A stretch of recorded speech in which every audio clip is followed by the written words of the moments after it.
مولانا طارق جمیل صاحب کا بیان۔ علم کا یہ منتہا ہے،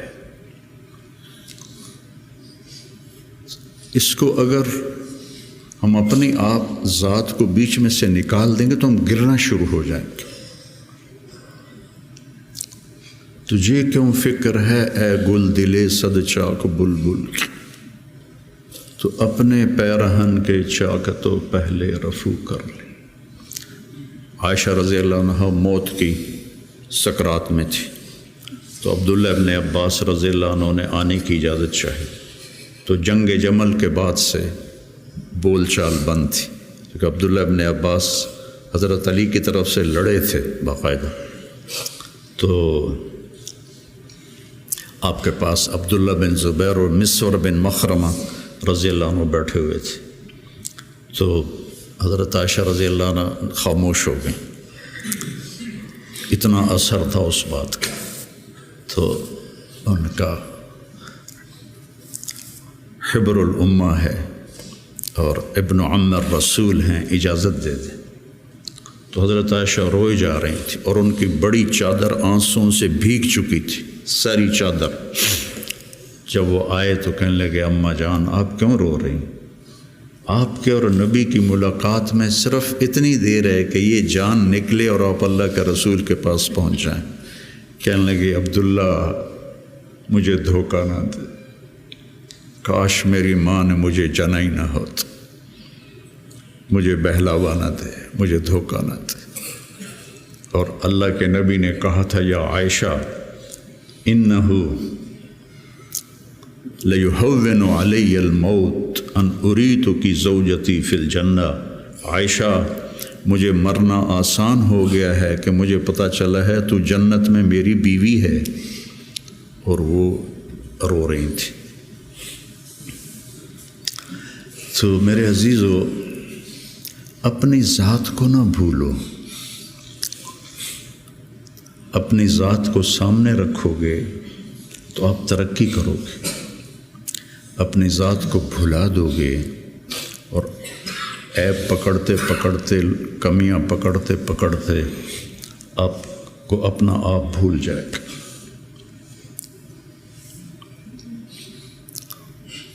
حضرت عمرو بن عاص رضی اللہ تعالیٰ عنہ موت کی کشمکش میں تھے، تو دیوار کی طرف منہ کر کے دھاڑو دھاڑ رو رہے تھے، تو ان کے بیٹے نے کہا اما بشرک رسول اللہ بکذا، اما بشرک رسول اللہ بکذا، اللہ کے رسول نے آپ کو یہ بشارت دی، یہ بشارت دی۔ تو آنسو خشک کیے اور لوگوں کی طرف متوجہ ہوئے کہ انی قد کنت علی اطباق ثلاث، میرے اوپر 3 دور گزرے ہیں۔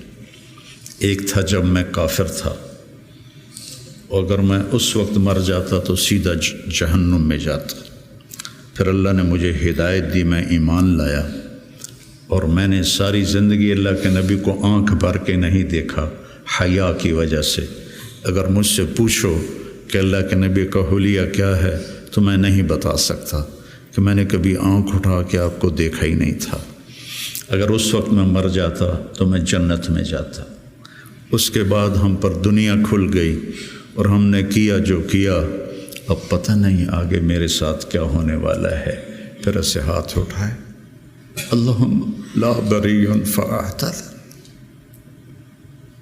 ولا قوی فانتصر ولا مستنکر بل مستغفر۔ یہ دعا میں روز مانگتا، روز مانگتا، اللہم لا بری فاعتذر ولا قوی فانتصر ولا مستنکر بل مستغفر، لا الہ الا اللہ، لا الہ الا اللہ، لا الہ الا اللہ، کہتے کہتے روح پرواز کر کے۔ تو میرے عزیزو ہم سب بڑے خوش قسمت ہیں، ہم ایک بہت عالی محنت میں لگے، اللہ نے ہم پر کرم کیا ہے، اللہ نے ہم پہ احسان کیا ہے۔ اس میں ترقی کی تو کوئی انتہائی کوئی نہیں، اللہ کو پا لینے کی جستجو نہ ختم ہونے والا سفر ہے. چونکہ اللہ کی حد، میں گاؤں سے چلا فیصل آباد 1.5 گھنٹے میں پہنچ گیا، منزل آ گئی. لیکن اللہ کی کوئی حد نہیں، جتنا اس کو پاؤ گے اتنا کھویا ہوا محسوس کرو گے، انتہائی کوئی نہیں. یہ وہ سفر ہے جس کی کوئی حد نہیں ہے. عبث ہے جستجو بحر محبت کے کنارہ کی، بس اس میں ڈوب ہی جانا ہے اے دل پار ہو جانا. تو میری گزارش ہے اپنے ذات، اپنے آپ اخلاق پہ نظر رکھو، اپنے اعمال پہ نظر رکھو، عبادت کا ذوق پیدا کرو، قرآن کا ذوق پیدا کرو. میں کتنی تکلیف میں ہوں، اب تو میں بیکار گھر پہ بیٹھا ہوں، لیکن جب میں ایسے پہیے کی طرح گھوم رہا تھا تو میں 50 60 100 نفل روزانہ پڑھتا تھا کہ میری اب بھی پڑھتا ہوں. آج وہاں سے چل کے یہاں میرے 50 نفل نہیں قضا ہوئے. یہ میری ضرورت ہے کہ وسجد وقترب، نماز اللہ کے قریب کرتی ہے. وسجد وقترب، نماز پڑھ اور اللہ کے قریب ہو جائے. زبان پہ نظر ہو، آنکھوں پہ نظر ہو، کانوں پہ نظر ہو. اور اس میں سارے دین کے کام خیر کے ہیں، لیکن میرے عزیزو ہم اخریت للناس ہیں. ساری کمیوں کے باوجود تبلیغ کی ابھی بھی بننے کے لیے بہترین راستہ ہے. چھٹیوں میں آپ اپنا چلہ قضا نہ کیا کر. مجھے تکلیف ہوتی کیونکہ میرا جگر دل چیر کے دیکھو تو تبلیغ کے سوا کچھ نہیں. میں عملی طور پر نہیں جا سکتا، لیکن یہاں اس مبارک محنت کے سوا اور کچھ نہیں. میں آپ سے بھی یہ چاہتا ہوں، آپ کی کیفیات بچوں کی طرف منتقل ہوں گی. جب آپ کے اندر سے تبلیغ کی عظمت نکلے گی تو آگے کیسے منتقل ہوگی؟ کتنے مشائخ آئے، اس طرح عالم میں تبدیلی کوئی نہیں لا سکا. کتنے خیر کے کام ہوئے، اس طرح عالم میں تبدیلی کوئی نہیں لا سکا. بنو امیہ کے حکام ظالم تھے، لیکن دعوت کی وجہ سے دین تو پھیلتا رہا. ولید بن عبد الملک کان جبارن، جو اس کے بارے میں لکھا ہے ابن کثیر نے، کان جبارن، معمولی باتوں پہ گردنیں اڑا دیتا تھا. سب سے زیادہ اسلام اس کی زندگی میں پھیلا. اور یزید بن معاویہ رضی اللہ تعالیٰ، اس کے زمانے میں شمالی افریقہ فتح ہوا ہے. عقبہ ابن نافع رضی اللہ تعالیٰ عنہ نے الجزائر کو فتح کیا اور مراکش کو فتح کیا. تونس حضرت عثمان کے زمانے میں فتح ہو گیا تھا. عبداللہ بن ابی سرح رضی اللہ تعالیٰ عنہ نے تونس کو فتح کیا تھا. تو ادھر یزید بیٹھا ہوا ہے، لیکن دعوت میں نکلنے والے تو مخلص تھے. تو میں تھا مسجد میں، تو میرے پاس 2 جماعتیں آئیں پٹھانوں کی، پیدل چل رہی سال کی، کہ جی 6 تاریخ کو ہمارا جوڑ ہے، آپ تشریف لائیں. میں کہ یار میں تو فیصل آباد جا رہا ہوں، اگلے جوڑ میں آ جاؤں گا. کوئی تحریک، کوئی پیر، کوئی بزرگ اپنے مریدوں کو یہاں تک نہیں لا سکا کہ سال کے لیے پیدل چلے جائیں. تو آپ میری اولاد ہو، میرا سرمایہ ہو. میں ان عمر کے آخری حصے میں ہوں، آپ لوگ ابتدائی حصے میں ہیں. تو اس مبارک محنت کو اپنی ترجیحات میں رکھو، ترجیحات میں رکھو. میں نے کبھی چلہ نہیں قضا کیا تھا. ایک آدھ چلہ میرا بیماری کی وجہ سے قضا ہوا، اور اب 4-5 چلے سر درد اور کچھ اور عوارض لاحق ہو گئے. ورنہ میں جو بھی ہوتا تھا میں چلہ نہیں چھوڑتا تھا کہ میری ضرورت مجھے کرنا ہے. عام انسانوں کی طرح زندگی گزارو اور اپنے اللہ کو اپنے سامنے رکھ کے چلو.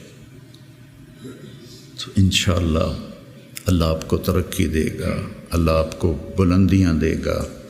ہماری تو شام ہونے والی ہے، آپ لوگوں کی سویر ہے، ہمارے لیے صدقہ جاریہ بنو، ہماری قبروں کی ٹھنڈک کا ذریعہ بنو۔